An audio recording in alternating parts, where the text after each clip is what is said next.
Welcome to the Kubernetes for Developers, Deploying Your Code course.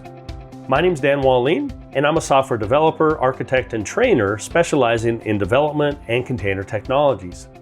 Over the years, I've had the opportunity to work with containers extensively, and I'm excited to teach you how to deploy your code with containers and Kubernetes.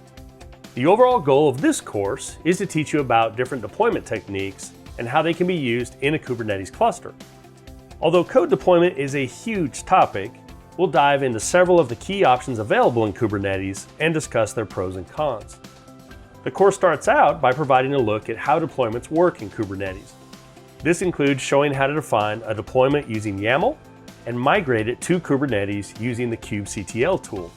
From there, you'll learn how rolling deployments work, the benefits they offer, and how you can roll back a deployment if something goes wrong.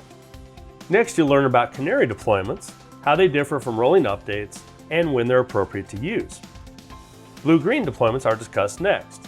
With this deployment technique, you can roll out a new version of a deployment, test it to ensure it works properly, and then route production traffic to it once it's deemed ready.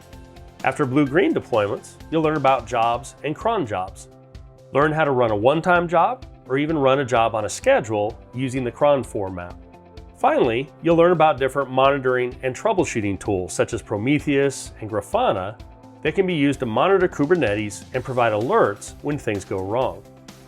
So let's get started by talking about what a Kubernetes deployment is and how you can get started using it.